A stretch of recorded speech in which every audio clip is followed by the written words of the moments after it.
ശാസ്ത്രം നയിക്കുന്ന വഴികളിലൂടെയുള്ള മനുഷ്യന്റെ യാത്ര അവന് നൽകുന്ന തിരിച്ചറിവുകൾ വളരെ വലുതാണ്. 20-ാം നൂറ്റാണ്ടിൻ്റെ ആരംഭം മുതൽ വിവിധ ശാസ്ത്രശാഖകളുടെ വികസന വഴികളിലൂടെ ഗവേഷകർ കണ്ടെത്തിയ ശാസ്ത്രീയ സത്യങ്ങൾ ജീവന്റെയും പ്രപഞ്ചത്തിൻ്റെയും രഹസ്യങ്ങളുടെ വാതായനങ്ങൾ തുറക്കുകയായിരുന്നു. ഘട്ടം ഘട്ടമായി മനുഷ്യന്റെ പ്രപഞ്ച വീക്ഷണത്തിനും ലോകസങ്കല്പങ്ങൾക്കും മാറ്റം വന്നു തുടങ്ങി. വിവിധ വീക്ഷണകോണുകളിലൂടെ മനുഷ്യർ ചിന്തിച്ചു തുടങ്ങിയെങ്കിലും കൂടിയ പങ്കും തങ്ങളുടെ ചിന്താശേഷിക്ക് എത്തിപ്പിടിക്കാൻ കഴിയുന്നതിനപ്പുറമുള്ള മഹത് ശക്തിയെയും ശാസ്ത്രീയ നിരീക്ഷണങ്ങളുടെ പശ്ചാത്തലത്തിൽ തിരിച്ചറിഞ്ഞു. കണ്ണുകൾ ഉയർത്തി മുകളിലേക്ക് നോക്കാനെങ്കിലും തയ്യാറായ അനേകർ പ്രപഞ്ചത്തിൻ്റെ അതിസങ്കീർണവും മഹത്തരവുമായ സൃഷ്ടിവൈഭവത്തെയും അതുവഴി സർവശക്തനായ മഹാസംവിധായകനെയും കണ്ടെത്തി.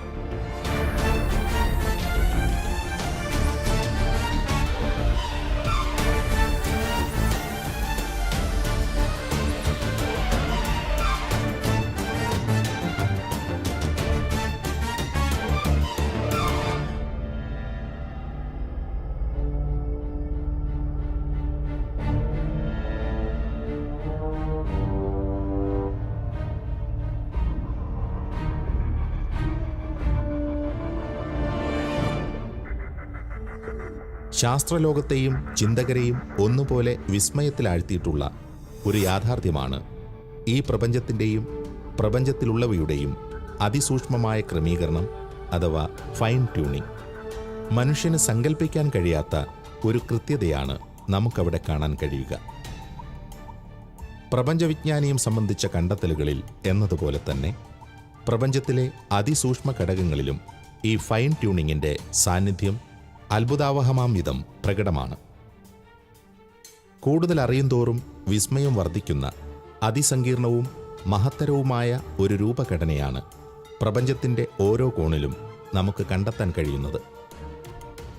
ആ കാഴ്ചകളിലൂടെയുള്ള സഞ്ചാരം നമുക്ക് അനന്തമായ ബോധ്യങ്ങൾ പകർന്നു നൽകുന്നവയാണ്. നമ്മുടെ ആവാസവ്യവസ്ഥിതി നിലനിൽക്കുന്ന ഈ പ്രപഞ്ചത്തിൻ്റെ അനന്തവിസ്മയങ്ങളിലൂടെയുള്ള നമ്മുടെ യാത്ര തുടരുന്നു.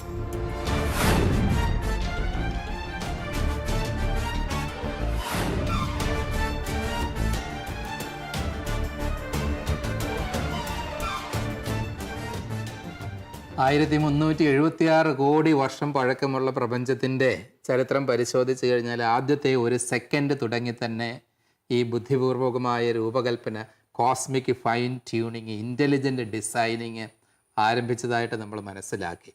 അതുപോലെ തന്നെ ഈ ബ്രഹ്മാണ്ഡ പ്രപഞ്ചത്തിൻ്റെ വിശാലത, അനന്തത മുഴുവൻ മനസ്സിലാക്കിയിട്ട് പറഞ്ഞു എല്ലാം വെൽ ഓർക്കസ്ട്രേറ്റഡ് അല്ല എങ്കിൽ, എല്ലാം ഒരു സിംഫണി പോലെ കമ്പൈൻ ചെയ്യപ്പെട്ടില്ലായിരുന്നുവെങ്കിൽ ജീവൻ പോലുമോ നമ്മൾ ഓരോരുത്തരും ഇവിടെ ഉണ്ടാകുമായിരുന്നില്ല എന്ന്.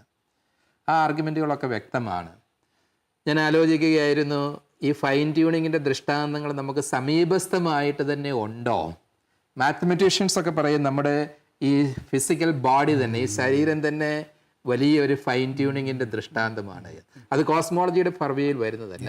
എന്നിരുന്നാൽ പോലും നമ്മുടെ ഈ ഭൂമിയെയും നമുക്ക് ഏറ്റവും സമീപസ്ഥമായ ഇതര ഗ്രഹങ്ങളെയും സോളാർ സിസ്റ്റത്തിൻ്റെ കേന്ദ്രമായ സൂര്യനെയും ഒക്കെ അധികരിച്ച് നോക്കുകയാണ് എങ്കിൽ, ഒക്കെ ബന്ധപ്പെടുത്തി നോക്കുകയാണ് എങ്കിൽ നമുക്ക് ഈ ഫൈൻ ട്യൂണിങ്ങിനുള്ള വാദഗതികൾ ഉന്നയിക്കാൻ സാധിക്കുമോ? നമുക്ക് സമീപസ്ഥമായിട്ടുള്ള ദൃഷ്ടാന്തങ്ങൾ എന്തൊക്കെയാണ്? സത്യത്തിൽ ഫൈൻ ട്യൂണിങ്ങിന് നമ്മൾ അധികം ദൂരെയൊന്നും പോകേണ്ട കാര്യമില്ല. ഇവിടെ അടുത്ത് തന്നെയുണ്ട്. പ്രധാനമായിട്ടും നമ്മുടെ ഭൂമി, പിന്നെ നമ്മുടെ സൂര്യൻ. ഭൂമിയെപ്പറ്റി നമ്മൾ പറയുന്നത് മദർ എർത്ത് എന്ന് പറയാറുണ്ട്. ഭൂമി മാതാവാണെങ്കിൽ ആ ഫാദർ സണ്ണെന്ന് തന്നെ പറയാം. അതായത് സൂര്യനൊരു പിതാവ് തന്നെയാണ്. കാരണം ആ സൂര്യനാണ് നമുക്ക് ഊർജ്ജം നൽകുന്നത്. ഇനി സൂര്യൻ്റെ പ്രത്യേകത, സൂര്യനൊരു നക്ഷത്രമാണ്. സൂര്യനെ പോലെ ഒരു നക്ഷത്രമില്ല എങ്കിൽ ഭൂമി ഉണ്ടാവില്ല, ജീവൻ ഉണ്ടാവില്ല.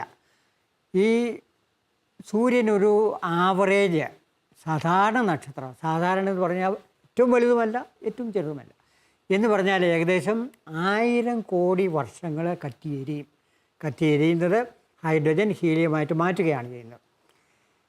പിന്നെ നമ്മൾ കാണുകയുണ്ടായി ഈ സൂര്യനും സൗരയൂഥവും തന്നെ നമുക്ക് ആ മിൽക്കി വേയിൽ ഒരു നല്ല സ്ഥാനത്താണ് നമുക്ക് കിട്ടിയിരിക്കുന്നത്, നല്ല സ്ഥാനമാണ് കിട്ടിയിരിക്കുന്നത്. ഇതുപോലെ തന്നെ നമുക്കൊരു നല്ല സ്ഥാനമാണ് ഭൂമിക്ക് കിട്ടിയിരിക്കുന്നത്. അതിൻ്റെ പേരാണ് ഹാബിറ്റബിൾ സോൺ, ജീവസൗഹൃദ മേഖല. സൂര്യന് ചുറ്റും ഒരു ജീവസൗഹൃദ മേഖലയുണ്ട് എന്ന് പറഞ്ഞാൽ അവിടെ കഴിഞ്ഞാൽ മാത്രമേ ജീവന് മുന്നോട്ട് പോകാൻ പറ്റുകയുള്ളൂ. ഭൂമിയുടെ വ്യാസത്തിൻ്റെ 109 മടങ്ങ് വലിപ്പമുള്ള സൂര്യനാണ് സൗരയൂഥത്തിൻ്റെ കേന്ദ്രം. സൗരയൂഥത്തിലെ ആകെ ദ്രവ്യത്തിൻ്റെ 99.86% സൂര്യനിലാണ്. ഭൂമിയുടെ പിണ്ഡത്തിൻ്റെ 3,30,000 മടങ്ങ് വരും അത്. ഭൂമിയിലെ ജീവനെ നിലനിർത്തുന്നതും കാലാവസ്ഥയെ നിശ്ചയിക്കുന്നതും സൂര്യനാണ് എന്ന വാസ്തവം മനുഷ്യൻ വളരെ മുമ്പേ തന്നെ തിരിച്ചറിഞ്ഞിട്ടുള്ളതാണ്. അതിനാൽ തന്നെ ആദിമകാലങ്ങളിൽ മുതൽ മനുഷ്യർ ദൈവികമായ പരിവേഷം നൽകി ആരാധനാപൂർവം സൂര്യനെ കണ്ടിരുന്നു. ആധുനിക ശാസ്ത്രത്തിൻ്റെ ഗവേഷണങ്ങൾ മുന്നേറിയതിനനുസരിച്ച് സൂര്യൻ്റെ രഹസ്യങ്ങൾ വെളിവാക്കപ്പെട്ടു തുടങ്ങി. ഇനിയും പൂർണ്ണമായി വെളിപ്പെട്ടിട്ടില്ലെങ്കിലും സൂര്യനും സൗരയൂഥവും ഭൂമിയും സംബന്ധിച്ച വിസ്മയജനകമായ യാഥാർത്ഥ്യങ്ങളും സൂര്യനുമായി ബന്ധപ്പെട്ട മനുഷ്യസങ്കല്പങ്ങൾക്കതീതമായ കൃത്യതയും അനേകം ചിന്തകർക്ക് പഠന വിഷയങ്ങളായിട്ടുണ്ട്. In order to understand what the structure of the sun is like, what is it inside, we can see only the surface of our star, the sun, on which the life really depends. But what is the internal temperature in the sun? What is the nature of the magnetic field which you can track on the surface? How does it vary with time? You see spots on the surface of the sun and they move. They are dark regions. They move with the spin of the sun. What are they? Where are they anchored? So these are some of the questions, and that is my religion, if you like. You might almost say that you are a believer. Yes, as a scientist, I had to believe in some line of investigation, some study, which I had to, obviously, I had to assume it to depend on some assumptions, and then I build up consistently. So that is how science goes basically and develops. ചില നക്ഷത്രങ്ങൾ വലിയ നക്ഷത്രങ്ങളാണ്. ആ നക്ഷത്രങ്ങൾ പെട്ടെന്ന് കത്തിജ്വലിച്ച് ഇല്ലാതാവും. വേറെ ചിലത് വളരെ വളരെ ചെറുപ്പമുള്ളവയാണ്. പക്ഷേ അവയ്ക്ക് ഈ കത്താനുള്ള ശക്തിയില്ല. അപ്പോൾ എങ്ങനെയാണെങ്കിലും ഭൂമിയെപ്പോലെയുള്ള ഒരു ഗ്രഹത്തിന് അല്ലെങ്കിൽ ജീവൻ അവിടെ ഉണ്ടാകാൻ സാധ്യമല്ല. അപ്പോൾ നമുക്ക് ഏറ്റവും വലിയ നക്ഷത്രമല്ല, ഏറ്റവും ചെറുതല്ല, ഒരു മിഡിൽ ആവറേജ് സൈസ് നക്ഷത്രം അതാണ് നമുക്ക് കിട്ടിയിരിക്കുന്നത്. ഇനി ഈ സൂര്യൻ എന്ന നക്ഷത്രം 5 കോടി വർഷമായിട്ട് കത്തിയെരിയുന്നു. 500 കോടി വർഷം ഇനിയും കത്തിയെരിഞ്ഞുകൊണ്ടേയിരിക്കും. ഇത് ഫൈൻ ട്യൂൺഡാണ്, കൃത്യമായിട്ട് അറേഞ്ച് ചെയ്താണ് ഈ കത്തിയെരിച്ചിൽ. അതായത് ഈ കത്തിയെരിച്ചിൽ ഗുരുത്വാകർഷണ ബലത്തെ ആശ്രയിച്ചിരിക്കുന്നു. ഈ ഗുരുത്വാകർഷണ ബലം അല്പം കൂടുകയാണെങ്കിൽ നക്ഷത്രങ്ങളെല്ലാം പെട്ടെന്ന് കത്തിയെരിഞ്ഞു പോകും. ഭൂമിയോ ജീവനോ ഉണ്ടാകാൻ പറ്റില്ല. അതുപോലെ തന്നെ ഈ ഗുരുത്വാകർഷണം അല്പം കുറയുകയാണെങ്കിൽ ഒരു ഭൂമിയോ ഉണ്ടാകാൻ പറ്റുമോ എന്ന് പോലും നമുക്ക് പറയാൻ പറ്റില്ല. ഭൂമിയോ അല്ലെങ്കിൽ ഒരു നക്ഷത്രമോ ഉണ്ടാകാൻ പറ്റുമോ എന്ന് നമുക്ക് പറയാൻ പറ്റില്ല. അപ്പോൾ അത് ഫൈൻ ട്യൂൺ എന്ന് പറഞ്ഞാൽ നല്ല കറക്റ്റായിട്ട് കൃത്യമായിട്ടാണ് ഈ ഗുരുത്വാകർഷണ ബലം ട്യൂൺ ചെയ്തിരിക്കുന്നത്. ഭൂമിക്ക് ആവശ്യമുള്ള ഊർജവും ജീവന്റെ നിലനിൽപ്പിന് ആവശ്യമായ കാലാവസ്ഥയും സൂര്യൻ പ്രദാനം ചെയ്യുന്നു എന്ന് ചിന്തിക്കുമ്പോൾ തന്നെ സൂര്യൻ്റെ ഊർജത്തെ സ്വീകരിക്കുവാൻ ഭൂമിക്ക് കഴിയുന്നതിന് പിന്നിലും ചില കൃത്യമായ സാഹചര്യങ്ങൾ ഒരുക്കപ്പെട്ടിരിക്കുന്നതായി നാം തിരിച്ചറിയുന്നു. ഭൂമിയുടെ ഭ്രമണപഥം, സൂര്യനുമായുള്ള അകലം തുടങ്ങിയവ അതിസൂക്ഷ്മമാം വിധം ക്രമീകരിക്കപ്പെട്ടിരിക്കുന്നതിനാലാണ് അത്. ഭൂമി നമുക്ക് വാസയോഗ്യമായി തീർന്നതിന് പിന്നിൽ എണ്ണമറ്റ സാഹചര്യങ്ങളുടെ ക്രമീകരണങ്ങളുണ്ട്. അതിൽ പ്രധാനപ്പെട്ടതാണ് സൗരയൂഥത്തിൽ ഭൂമിക്ക് ലഭിച്ചിരിക്കുന്ന സവിശേഷമായ സ്ഥാനം. ജീവസൗഹൃദ മേഖല എന്ന് പറഞ്ഞാൽ അതിൻ്റെ അർത്ഥം ദ്രവരൂപത്തിലുള്ള ജലം സ്ഥിതി ചെയ്യാൻ പറ്റുന്ന ആ മേഖലയാണ്. അപ്പോൾ അതിന് ടെമ്പറേച്ചർ, താപനില കറക്റ്റായിരിക്കണം. താപനില കൂടുകയോ കുറയുകയാണെങ്കിൽ സാധ്യമല്ല. അതിനു വേണ്ടത് സൂര്യനിൽ നിന്ന് ശരിയായിട്ടുള്ള ഒരു അകലത്തിലായിരിക്കണം. ആ അകലം ഇത്തിരി കുറയുകയാണെങ്കിൽ സൂര്യനോട് അടുക്കും, ആ വെള്ളമെല്ലാം ആവിയായി പോകും. കുറച്ചുകൂടെ അകലുകയാണെങ്കിൽ ആ വെള്ളമെല്ലാം ഉറഞ്ഞു പോകും. നമുക്ക് നമ്മുടെ ആ ജീവസൗഹൃദ മേഖല വളരെ സ്പെഷ്യലാണ്. നമ്മളവിടെയാണ് കിടക്കുന്നത്. ഭൂമി ആ ജീവസൗഹൃദ മേഖലയിലാണ് കിടക്കുന്നത്. ആ ജീവസൗഹൃദ മേഖല ഒരു ആകാശവീഥിയാണ്. നമ്മൾ മിൽക്കി വേയുടെ കാര്യത്തിൽ ഒരു ആകാശപാത പറഞ്ഞല്ലോ, എന്ന് പറഞ്ഞ പോലെ ഒരു ആകാശവീഥിയാണ്. ആ ആകാശവീഥി സൂര്യനിൽ നിന്ന് 8.8 കോടി മുതൽ 107 കോടി വരെയുള്ള അകലത്തിൽ കിടക്കുന്നു. അപ്പോൾ ഇതിനിടയ്ക്കാണ് ഭൂമി കിടക്കുന്നത്. ഭൂമിയുടെ അകലം 9.3 കോടിയാണ്. അപ്പോൾ നമുക്ക് കറക്റ്റായിട്ട് ആ ജീവസൗഹൃദ മേഖലയിലാണ് ഭൂമി കിടക്കുന്നത്. ഇനി അടുത്ത ഭൂമിയെപ്പറ്റി പറയുകയാണെങ്കിൽ, അപ്പം നമുക്ക് ഈ ജീവസൗഹൃദ മേഖല കിട്ടിയാൽ മാത്രം പോരാ. ആ ഭ്രമണപഥം, ഭൂമിയുടെ ഭ്രമണപഥം വൃത്താകൃതിയിലായിരിക്കണം. ആ വൃത്താകൃതിയിലായില്ലെങ്കിൽ നമുക്ക് വളരെ സ്ഥിരമായിട്ടുള്ള ഊർജം കിട്ടില്ല. മിക്കവാറും എല്ലാ ഗ്രഹങ്ങളുടെയും ഭ്രമണപഥം അണ്ഡാകൃതിയിലാണ്, മുട്ട പോലെ ഇരിക്കും. മുട്ടയുടെ ഷേപ്പാണ്, എലിപ്റ്റിക്കൽ എന്ന് പറയും. അപ്പോൾ അതിൻ്റെ പ്രശ്നം എന്താണെന്ന് ചോദിച്ചാൽ, സൂര്യനോട് അടുക്കുമ്പോൾ നല്ല ചൂടുണ്ടാവും, സൂര്യനോട് അകലുമ്പോൾ തണുത്തുറയും. ഇത് ജീവജാലങ്ങൾക്ക് പറ്റില്ല. അപ്പോൾ നമ്മുടെ ഭൂമിയുടെ ആ ഭ്രമണപഥം അത് ജീവ സൗഹൃദ മേഖലയിലാണ് എന്ന് മാത്രമല്ല, അത് വൃത്താകൃതിയിലാണ്. അതുകൊണ്ട് നമുക്ക് കോൺസ്റ്റൻ്റായിട്ട് ഇപ്പോഴും സ്ഥിരമായിട്ടുള്ള ആ ചൂടും ആ വെളിച്ചവും നമുക്ക് കിട്ടും. അതേസമയം നമ്മുടെ അടുത്തുള്ള മറ്റു ഗ്രഹങ്ങളുടെ കാര്യമെടുക്കുക, മെർക്കുറിയുടെ ഭയങ്കര അണ്ഡാകൃതിയാണ്. അതുപോലെ തന്നെ മാർസ്, ചൊവ്വ, നമ്മുടെ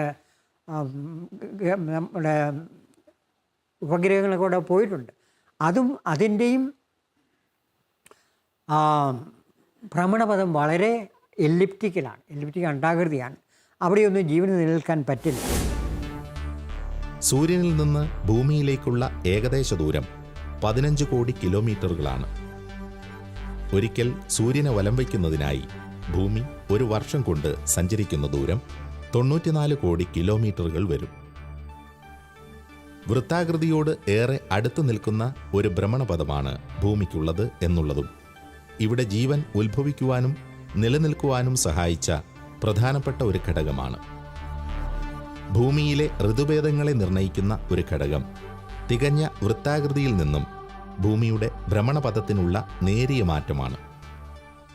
ഇനിയും എങ്ങനെയാണ് നമുക്ക് ഈ കറക്റ്റായിട്ട് ഈ വൃത്താകൃതിയിലുള്ള ഭ്രമണപഥം എങ്ങനെ കിട്ടി? ഇതുപോലെ സൗരയൂഥം ഉണ്ടായപ്പോൾ ഇതുപോലെ അങ്ങനെ ഉണ്ടായതല്ല. നമ്മൾ നേരത്തെ പറയുകയുണ്ടായി, സൗരയൂഥം ഉണ്ടായത് സൂപ്പർനോവ പൊട്ടിത്തെറിച്ചു. അതിലെ മൂലകങ്ങളൊക്കെ വാതകങ്ങളിൽ പെട്ടു. ആ വാതകങ്ങൾ കോൺട്രാക്ട് ചെയ്ത് ചുരുങ്ങിയാണ് ഗ്രഹങ്ങളും സൂര്യനും ഉണ്ടായത്. അപ്പോൾ ഈ വാതകങ്ങളാണെങ്കിൽ ആദ്യം വളരെ ചെറിയ ഗ്രെയിൻസ്, വാതകങ്ങൾ അല്ലെങ്കിൽ ഈ മൂലകങ്ങൾ ഗ്രെയിൻസ് ആയിരിക്കും. ആ ഗ്രെയിൻസ് കൂട്ടിമുട്ടി ഉരുകി വലുതായി അത് കുറച്ച് വലുതായപ്പോൾ ബാക്കി ഗ്രെയിൻസിനെ ആകർഷിക്കും, ഗുരുത്വാകർഷണം കൊണ്ട്. അങ്ങനെ വലുതായിട്ടാണ് ഇന്നത്തെ ഗ്രഹങ്ങളൊക്കെ ഉണ്ടായത്. ഇനി നമ്മൾ എടുക്കുന്ന അകത്തുള്ള സൂര്യനോട് അടുത്തുള്ള ഗ്രഹങ്ങൾ, അതായത് മെർക്കുറി, വീനസ്, എർത്ത്, പിന്നെ മാർസ്, ഇവയെല്ലാം ഖരപദാർത്ഥങ്ങൾ ഉണ്ടാക്കിയത്. ബാക്കി പുറത്തുള്ളത് മിക്കവാറും വാതകങ്ങളാണ്. പല പല വാതകങ്ങളുണ്ട്. അപ്പോൾ ഇതെല്ലാം അതുപോലെ തുടക്കത്തിൽ തന്നെ ഉണ്ടാക്കിയെന്ന് പറയാൻ പറ്റില്ല. അപ്പോൾ സംഭവിച്ചത് എന്താണെന്ന് ചോദിച്ചാൽ, ആദ്യം ഈ അകത്തുള്ള സൂര്യനോട് അടുത്തുള്ള ഗ്രഹങ്ങളൊക്കെ ഉണ്ടായി. പിന്നെ അകലെയുള്ളത് സാറ്റേണും ജൂപ്പിറ്ററും വളരെ വലുതാണ്, പ്രശ്നമില്ല. പ്രശ്നമുള്ള ഏറ്റവും അകലെയുള്ള രണ്ടെണ്ണത്തിനാണ്, യുറാനസും നെപ്റ്റ്യൂണും. അവിടെ ഗ്രഹങ്ങൾ ഉണ്ടാകാൻ പറ്റില്ല. കാരണം അവിടെ ഭയങ്കര തണുപ്പാണെങ്കിൽ വാതകങ്ങൾക്ക് ചുരുങ്ങി കോൺടാക്ട് ചെയ്യാൻ പറ്റില്ല. അപ്പോൾ ശാസ്ത്രജ്ഞന്മാരുടെ മതം എന്താണെന്ന് ചോദിച്ചാൽ, അവർ പറയുന്നത് ഈ രണ്ട് ഗ്രഹങ്ങൾ സൂര്യനടുത്തുണ്ടായതാണ്. അത് കഴിഞ്ഞിട്ട് അവ എടുത്തെറിയപ്പെട്ടു. ആ എടുത്തെറിയപ്പെട്ടപ്പോഴാണ് അവ ഏറ്റവും അകലെ പോയിരിക്കുന്നത്. ഇതിൽ ജൂപ്പിറ്ററിനും സാറ്റേണിനും, അതായത് ശനിഗ്രഹത്തിനും വ്യാഴഗ്രഹത്തിനും വലിയ പങ്കുണ്ടെന്നാണ് പറയുന്നത്. ഈ സോളാർ സിസ്റ്റം ഉണ്ടായിക്കഴിഞ്ഞ് ഒരു 50 കോടി വർഷങ്ങൾ കഴിഞ്ഞിട്ട് ജൂപ്പിറ്റർ ഒരു വലിയ നൃത്തം ചവിട്ടിയെന്നാണ് പറയുന്നത്. ജൂപ്പിറ്ററിൻ്റെ വേഗത ശനിയുടെ വേഗതയേക്കാൾ ഇരട്ടിയായിരുന്നു. അത് ഭയങ്കരമായിട്ടുള്ള ഗുരുത്വാകർഷണ തരംഗങ്ങൾ സോളാർ സിസ്റ്റം സൗരയൂഥം മുഴുവനും ഉണ്ടാക്കി. അപ്പോൾ എല്ലാ ഗ്രഹങ്ങൾക്കും ചലനം വന്നു. ആ പ്രക്രിയയിലാണ് യുറാനസും നെപ്റ്റ്യൂണും പുറന്തള്ളപ്പെട്ടത്. ബാക്കി ഗ്രഹങ്ങൾക്ക് എല്ലാം ചലനം ഉണ്ടായി. ഇതെല്ലാം കൂടെ കഴിഞ്ഞപ്പോൾ നമുക്ക് കറക്റ്റായിട്ടുള്ള ഭ്രമണപഥം കിട്ടി. അതായത് ഇപ്പോൾ നമുക്കുള്ള ആ ഭ്രമണപഥം സൂര്യനിൽ നിന്ന് 9.3 കോടി അകലം. അവിടെ നമുക്ക് ശരിയായിട്ടുള്ള ഊഷ്മാവുണ്ട്, താപനില കിട്ടും, ദ്രാവക ജലമുണ്ട്. അപ്പോൾ നമുക്ക് വളരെ പെർഫെക്റ്റ് ആയിട്ടുള്ള ഫൈൻ ട്യൂണിംഗ് ആണ് അവിടെ നടന്നിരിക്കുന്നത്. ഭൂമിയുടെയും സൗരയൂഥത്തിൻ്റെയും സവിശേഷമായ സാഹചര്യങ്ങളും ജീവന്റെ ഉത്ഭവവും സംബന്ധിച്ച പഠനങ്ങളെ തുടർന്ന് വിസ്മയഭരിതരായിട്ടുള്ള ശാസ്ത്രചിന്തകർ ഏറെയുണ്ട്. ഏതോ ചില യാദൃശ്ചികതകൾ കൊണ്ട് ഭൂമിയും സൂര്യനും സൃഷ്ടിക്കപ്പെട്ടു എന്ന് വിശദീകരിക്കുന്ന ഒരു വിഭാഗം ചിന്തകരുടെ വാദങ്ങൾക്ക് വെല്ലുവിളിയാണ് അവരുടെ നിരീക്ഷണങ്ങൾ. ഒരു ഓസ്ട്രേലിയൻ സൈദ്ധാന്തിക ഭൗതിക ശാസ്ത്രജ്ഞനാണ് ബ്രാൻഡൻ കാർട്ടർ. അദ്ദേഹത്തിൻ്റെ പഠനങ്ങളിലും നിരീക്ഷണങ്ങളിലും പ്രാധാന്യമർഹിക്കുന്ന ഒരു മേഖല ബ്ലാക്ക് ഹോൾസ് ആണ്. ജീവന്റെ പരിണാമത്തെയും ഉത്ഭവത്തെയും പ്രപഞ്ചത്തിലെ ജീവന്റെ സാധ്യതകളെയും കുറിച്ചുള്ള അദ്ദേഹത്തിൻ്റെ നിരീക്ഷണങ്ങൾ ഏറെ വിലമതിക്കപ്പെടുന്നവയാണ്. ഇനി ഇതെല്ലാം വെച്ചുകൊണ്ട് ബ്രാൻഡൻ കാർട്ടർ എന്ന് പറയുന്ന കേംബ്രിഡ്ജ് യൂണിവേഴ്സിറ്റിയിലെ ശാസ്ത്രജ്ഞൻ ഒരു കാര്യം പറഞ്ഞിട്ടുണ്ട്. പ്രപഞ്ചത്തിൽ ജീവൻ അപൂർവമാണ്, അത്യപൂർവമാണ്. കാരണം എന്താണെന്ന് ചോദിച്ചാൽ സൂര്യനുണ്ടായത് സൗരയൂഥം ഉണ്ടായത് ഏകദേശം 460-500 കോടി വർഷങ്ങൾക്ക് മുമ്പാണെന്നാണ് പറയുന്നത്. ഭൂമിയിൽ ജീവനുണ്ടാകുന്നത് ഏകദേശം 350 കോടി വർഷങ്ങൾക്ക് മുമ്പാണ്. അപ്പോൾ ഇത് രണ്ടും ഒരു താരതമ്യമുണ്ട്. അതായത് സൂര്യൻ ഇപ്പോൾ ഏകദേശം 500 കോടി വർഷങ്ങൾ പരിണാമം പ്രാപിച്ചിരിക്കുന്നു. ആ ഏകകോശ ജീവി 350 കോടി വർഷങ്ങൾക്ക് മുണ്ടായ ഏകകോശ ജീവി പരിണാമം പ്രാപിച്ച് അവസാനം എന്നെയും അച്ഛനെയും പോലെയുള്ള ആ ജീവികളായിട്ട് ഈ പ്രപഞ്ചത്തെപ്പറ്റി നമ്മൾ സംസാരിക്കുന്നു. ഇത് വലിയ അത്ഭുതമാണെന്നാണ് കാർട്ടർ പറയുന്നത്. കാരണം എന്താണെന്ന് ചോദിച്ചാൽ നമ്മുടെ സാധാരണ നക്ഷത്രങ്ങളുടെ പരിണാമം നമുക്ക് കണക്കുകൂട്ടിയെടുക്കാം. കാരണം അത് വെറും ന്യൂക്ലിയർ ഫിസിക്സ് വെച്ച് കണക്കുകൂട്ടിയെടുക്കാം. ജീവൻ്റെ പരിണാമം അതുപോലല്ല. ജീവൻ്റെ പരിണാമത്തിന് പ്രത്യേകിച്ച് നിയമങ്ങളില്ല. ഏകദേശം അട്ട നടക്കുന്ന പോലെയാണ് ജീവൻ്റെ പരിണാമം. അട്ടയ്ക്ക് കണ്ണില്ല. അപ്പോൾ അട്ട കുറച്ചങ്ങോട്ട് നടക്കുമ്പോൾ ഒരു തടസ്സം കാണും, പുറകോട്ട് വരും, പിന്നെ കുറച്ചുകൂടി മുന്നോട്ട് പോകും, മുന്നോട്ട് പോകും, പിന്നെ തടസ്സം കാണും. അങ്ങനെ മുന്നോട്ട് പോയി അവസാനം മനുഷ്യനിൽ എത്തിച്ചേർന്നു. അപ്പോൾ ബ്രാൻഡൻ കാർട്ടർ പറയുന്നത് അത്യപൂർവമാണ് എന്ന് പറഞ്ഞാൽ ഈ ഒരു താരതമ്യം ഉണ്ടാകാൻ പറ്റില്ല. കാരണം പലപ്പോഴും നമ്മൾ സൂര്യനെപ്പോൾ ഒരു നക്ഷത്രം ഉണ്ടായെന്ന് വയ്ക്കുക എന്ന് പറഞ്ഞാൽ 1000 കോടി വർഷം എരിയുന്ന നക്ഷത്രം, അതിൽ ജീവനുണ്ടായെന്ന് വയ്ക്കുക.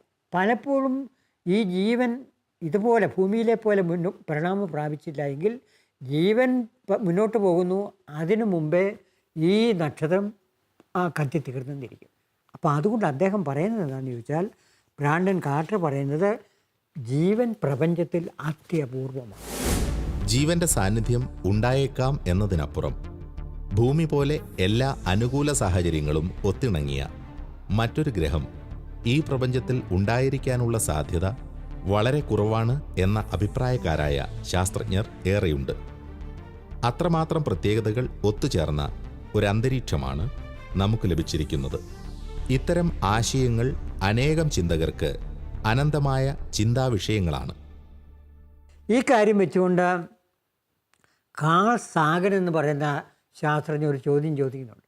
നമ്മൾ ഒരാളെ വെറുതെ പ്രപഞ്ചത്തിലേക്ക് ഒന്ന് എടുത്തെറിയുകയാണെങ്കിൽ സൂര്യനെ പോലെയുള്ള ഒരു ഗ്രഹത്തിൽ പതിക്കാനുള്ള സാധ്യത എത്രയാണ്? അദ്ദേഹം പറയുന്നു 1 part in 10⁻33 എന്ന് പറഞ്ഞാൽ 1⁻33 എന്ന് പറഞ്ഞാൽ 1 കഴിഞ്ഞിട്ട് 33 പൂജ്യം. അതിൽ ഒരു ഭാഗം മാത്രമേ ഉള്ളൂ. ഇത് അസാധ്യമാണ്.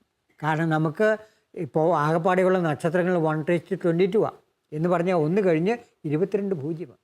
അപ്പോൾ ഇതിൻ്റെ നിഗമനം എന്താണെന്ന് ചോദിച്ചാൽ, ഈ ജീവൻ മനുഷ്യനെപ്പോലുള്ള ഒരു ജീവൻ അല്ലെങ്കിൽ ഭൂമിയെപ്പോലെയുള്ള ഒരു ഗ്രഹം അത്യപൂർവമാണ്.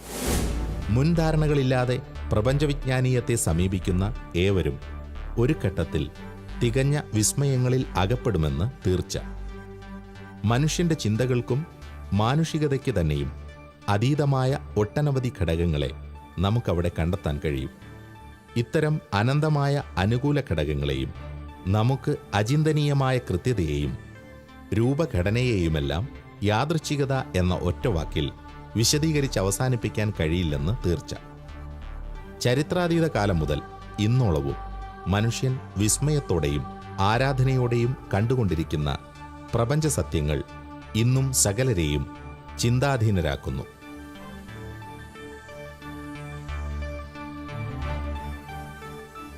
ഞാൻ ഓർക്കുകയും ഒരു തത്വശാസ്ത്രജ്ഞൻ പറഞ്ഞിട്ടുണ്ട്, ശാസ്ത്രബോധത്തോടുകൂടി, ദൈവം ന്യൂട്ടനോട് പറഞ്ഞു പോലും ഞാനില്ലായിരുന്നുവെങ്കിൽ നീ ഇവിടെ ഉണ്ടാകുമായിരുന്നില്ല എന്ന്. ന്യൂട്ടൺ ഹാസ്യാത്മകമായി ദൈവത്തോട് പറഞ്ഞു അത്രേ, ദൈവമേ ഞാനില്ലായിരുന്നുവെങ്കിൽ നിന്നെപ്പറ്റി ചിന്തിക്കുവാൻ ഇവിടെ ആരും ഉണ്ടാകുമായിരുന്നില്ല എന്ന് പറയും. അച്ഛന് ഈ ഫൈൻ ട്യൂണിങ്ങിൻ്റെ ദൃഷ്ടാന്തങ്ങളൊക്കെ വളരെ ശാസ്ത്രീയമായിട്ട് സൂക്ഷ്മമായിട്ട് അവതരിപ്പിക്കുമ്പോൾ ഞാൻ വിചാരിക്കുകയായിരുന്നു, ദൈവവും പ്രപഞ്ചവും തമ്മിൽ എത്ര വലിയൊരു പാരസ്പര്യമാണ് നമുക്കിവിടെ കണ്ടെത്തുവാനായിട്ട് സാധിക്കുക. ഭൂമിയും സൂര്യനും തമ്മിലുള്ള അകലം ഏതാനും കിലോമീറ്ററുകളുടെ വ്യത്യാസം പോലെ ഉണ്ടായിരുന്നെങ്കിൽ ജീവനുണ്ടാകുമായിരുന്നില്ല, മനുഷ്യനുണ്ടാകുമായിരുന്നില്ല എന്ന് പറയുന്നത്. വളരെ ബുദ്ധിപൂർവകമായിട്ട്, ഭംഗിയായിട്ട്, വളരെ ലക്ഷ്യോന്മുഖമായിട്ട്, എന്തൊക്കെയോ വിശാലമായതിനാൽ ഇനിയും വരാനിരിക്കുന്നതിൻ്റെയൊക്കെ ആവിർഭാവത്തിന് വേണ്ടി ഈ പ്രപഞ്ചം ക്രമീകരിക്കപ്പെട്ടിരിക്കുന്നത് പോലെ തോന്നുകയാണ്. ആ രീതിയിൽ എന്തെങ്കിലും ഈ സൗരയൂഥത്തെ പറ്റി പഠിക്കുന്ന ശാസ്ത്രജ്ഞന്മാർ പ്രത്യക്ഷമായിട്ട് ആവിഷ്കരിച്ചിരിക്കുന്നതായിട്ട് അച്ഛന് തോന്നിയിട്ടുണ്ടോ?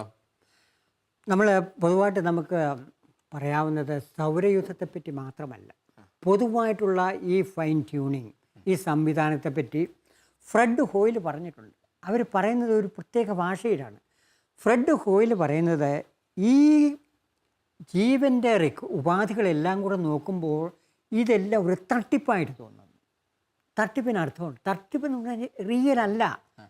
അതുപോലെ തന്നെ വേറെ പോൾ ഡേവിസ് പറയുന്നുണ്ട്, ഇത് സംതിങ് ഫിഷി എന്ന് പറഞ്ഞ അർത്ഥം സംശയാസ്പദമാണ്. സംശയാസ്പദം എന്ന് പറഞ്ഞാൽ നമുക്ക് വിശ്വസിക്കാൻ പറ്റില്ല. അപ്പോൾ ഇവരെല്ലാം ഈ ചോദ്യങ്ങളാണ് ചോദിക്കുന്നത്. അതുപോലെ തന്നെ ജോൺ ഗ്രീൻസ്റ്റൈൻ പറയുന്നുണ്ട്, നമ്മളിതെല്ലാം കൂടെ ശാസ്ത്രമെല്ലാം കൂടെ പഠിച്ച് വരുമ്പോൾ ദൈവാസ്തിക്യത്തെപ്പറ്റി ശാസ്ത്രീയമായ ഒരു തെളിവിൽ കാല് തടഞ്ഞോ എന്ന് അദ്ദേഹം ചോദിക്കുന്നുണ്ട്. പോൾ ഡേവിസ് വീണ്ടും പറയുന്നുണ്ട്, നമ്മളിവിടെ കാണുന്നത് വളരെ അസംഭാവ്യമായ ഒരുപാട് കാര്യങ്ങൾ ഒന്നിച്ചു വരുന്നു. അതാണ് ഈ ഫൈൻ ട്യൂണിങ്. ഇതെല്ലാം പല പല മേഖലകളിലാണ്. ചിലത് ബിഗ് ബാങ്ങിലാണ്, വേറെ ചിലത് ഗാലക്സിയിലാണ്, വേറെ ചിലത് സൂപ്പർനോവ പൊട്ടിത്തെറിയിലാണ്, വേറെ ചിലത് ഭൂമിയുടെ ഫൈൻ ട്യൂണിങ്ങിലാണ്. ഇതെല്ലാം ഒന്നിച്ചു വരുന്നത് അസംഭാവ്യമാണ്. അവർ ചോദ്യമേ ചോദിക്കുന്നു, ഉത്തരം നമുക്കുണ്ട്. ജോസഫ് അച്ഛൻ ഇവിടെ ഉദ്ധരിച്ച ശാസ്ത്രജ്ഞന്മാരെ ഞാനൊന്ന് ശ്രദ്ധിക്കുകയായിരുന്നു. ഫ്രെഡ് ഹോയിൽ, കാൾ സേഗൻ, ഇവരൊക്കെയാണ് ഇന്നത്തെ സമൂഹത്തിൽ ശാസ്ത്രീയ നിരീശ്വരത്തിൻ്റെ വക്താക്കളായിട്ട് കരുതപ്പെടുന്നവർ. അവരാണ് ഈ ബുദ്ധിപൂർവകമായ രൂപകൽപ്പന കണ്ടിട്ട് ഈ പ്രപഞ്ചം വലിയ ഒരു അതിപ്രജ്ഞയുടെ കുടീരമാണ് എന്ന് പറയുവാനിടയാക്കുന്നത്. ഒരർത്ഥത്തിൽ പറഞ്ഞു കഴിഞ്ഞാൽ നിരീശ്വരത്വവും വിശ്വാസവും തമ്മിൽ എന്ത് അന്തരമാണ് ഉള്ളത് എന്ന് നമ്മൾ സംശയിച്ചു പോകും. കാൾ സേഗൻ്റെ രചനകൾ വായിച്ചാൽ നമ്മൾ അത്ഭുതപ്പെട്ടു പോകും. ഇത്തരണത്തിലുള്ള മിസ്റ്റിക്കലായിട്ടുള്ള രചനകൾ നടത്തിയിരിക്കുന്ന ആളെയാണോ നിരീശ്വരവാദി എന്ന് വിളിക്കുന്നത് എന്ന് പറയുന്നത്. ഒരുപക്ഷെ നമ്മുടെയൊക്കെ ദൈവസങ്കല്പം എന്താണ് എന്നുള്ളതിനെ അധികരിച്ചിരിക്കുന്നു ഒരു വ്യക്തി നാസ്തികനാണോ ആസ്തികനാണോ എന്ന് നമ്മൾ പറയുന്നത് എന്ന് തോന്നുകയാണ്. അതുകൊണ്ടാണ് ഫ്രെഡ് ഹോയിലും കാൾ സേഗനും ഒക്കെ പ്രത്യക്ഷത്തിന് ഈശ്വരവിശ്വാസമുള്ള വ്യക്തിയായ ദൈവത്തിൽ വിശ്വസിച്ചിരുന്നവരായിരുന്നില്ല എങ്കിൽ പോലും ഈ പ്രപഞ്ചത്തിനെ ഒരു ബുദ്ധിയുടെ സാന്നിധ്യത്തെ പ്രസ്പഷ്ടമായിട്ട് അവർ അടിവരയിടുന്നുണ്ട് എന്ന് തന്നെ പറയേണ്ടിയിരിക്കും എന്ന് തോന്നുകയാണ്. പോൾ ഡേവിസ്, മൂന്നാമതായിട്ട് അച്ഛൻ ഉദ്ധരിച്ച വ്യക്തി, അദ്ദേഹം വ്യക്തിയായ ഒരു ദൈവത്തിൽ വിശ്വസിക്കുന്നില്ല, ഒരു തീയിസ്റ്റ് അല്ല ആ അർത്ഥത്തിൽ പറഞ്ഞു. പക്ഷെ അദ്ദേഹമാണ് പറഞ്ഞിരിക്കുന്നത്, in my opinion today science offers a surer path to God than religion. ഇന്ന് മതത്തെക്കാളും ദൈവത്തിലേക്ക് കൂടുതൽ സുനിശ്ചിതമായ പാത പ്രദാനം ചെയ്യുന്നത് ശാസ്ത്രമാണെന്ന് അദ്ദേഹം പറഞ്ഞു. ശാസ്ത്രസങ്കേതങ്ങൾ ഉപയോഗിച്ചുകൊണ്ടുള്ള കണ്ടെത്തലുകളിലൂടെ ദൈവമഹത്വം തിരിച്ചറിഞ്ഞ ശാസ്ത്രജ്ഞരും ശാസ്ത്രചിന്തകരും ഏറെയുണ്ട്. ഇന്നും ശാസ്ത്രത്തിന് വിശദീകരിച്ച് അവസാനിപ്പിക്കാൻ കഴിയാത്ത പ്രപഞ്ചവിജ്ഞാന സംബന്ധമായ ഓരോ കണ്ടെത്തലുകളും പ്രഘോഷിക്കുന്നത് ഇതിനെല്ലാം പിന്നിൽ സജീവമായി നിലകൊള്ളുന്ന മഹാനായ ഒരു സംവിധായകന്റെ അനന്തമായ മികവ് തന്നെയാണ്.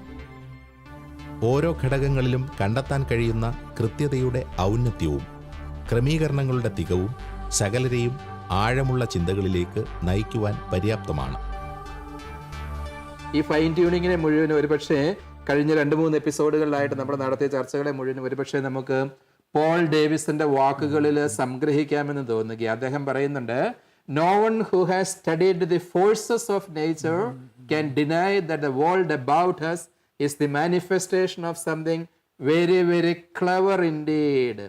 പ്രപഞ്ചത്തിന്റെ ഊർജ വിന്യാസങ്ങളെ പറ്റി പഠിക്കുന്ന ആർക്കും നിഷേധിക്കാനാവുകയില്ല, ഈ പ്രപഞ്ചം ഏതോ അബോധപൂർവകമായ ബുദ്ധിയുടെ വെളിപാടാണ് എന്നുള്ള രഹസ്യമെന്ന്. അതാണ് ഒരർത്ഥത്തിൽ പറഞ്ഞാൽ ബൃഹത് പ്രപഞ്ചത്തിൽ നിന്നും സൂക്ഷ്മ പ്രപഞ്ചത്തിൽ നിന്നുമൊക്കെ നമുക്ക് ലഭിക്കുന്ന സന്ദേശം എന്ന് തോന്നുകയാണ്. സംവിധാനത്തിൽ നിന്നും സംവിധായകനിലേക്ക്, അല്ലെങ്കിൽ ക്രമത്തിൽ നിന്നും ക്രമദാതാവായ ഒരു ദൈവത്തിലേക്ക് ഒരുപാട് സൂചനകൾ ആധുനിക പ്രപഞ്ചവിജ്ഞാനിയും നമുക്ക് പകർന്നു തരുന്നുണ്ട് എന്നുള്ളതിന് സംശയമാണ്. ഈ പ്രപഞ്ചത്തിന്റെ സംവിധാന മികവും രൂപഘടനയുടെ കൃത്യതയും മനുഷ്യ മനസ്സിന് ഉൾക്കൊള്ളാൻ കഴിയുന്നതിന് ഒരുപാട് ഉയരത്തിലാണ് അതിൻ്റെ മഹത്വം. ശാസ്ത്രത്തിന് വിശദീകരിക്കാൻ കഴിയുന്നതും കഴിയാത്തതുമായ പ്രപഞ്ച സത്യങ്ങളുടെ അവസാനിക്കാത്ത ഒരു നിര തന്നെയാണ് പ്രപഞ്ചവിജ്ഞാനീയം നമുക്ക് മുന്നിൽ നിരത്തുന്നത്. ഇത്തരം ശാസ്ത്രവിസ്മയങ്ങളിലൂടെയുള്ള യാത്ര നമ്മെ ആഴമുള്ള ഒരു ദൈവവിശ്വാസിയാക്കി മാറ്റുമെന്ന് തീർച്ച. ആ മഹാസംവിധായകന്റെ സൃഷ്ടി മികവിലൂടെയുള്ള യാത്ര നാം തുടരുന്നു.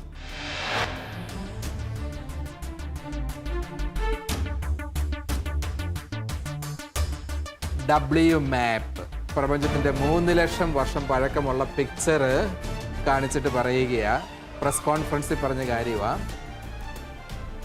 ഈ പിക്ചർ ഒരു വിശ്വാസി നോക്കുകയാണെങ്കിൽ ശരിക്കും ദൈവത്തിന്റെ മുഖത്തേക്ക് തന്നെ നോക്കുന്നത് പോലെയാണ് അനുഭവപ്പെടുക എന്ന് പറയുന്നത്. ഈ അണ്ഡഘടാകത്തിൻ്റെ യാഥാർത്ഥ്യങ്ങളെക്കുറിച്ച് നടത്തുന്ന അന്വേഷണം അതിന് ഒരിക്കലും ഒരു പൂർണ്ണത കിട്ടില്ല.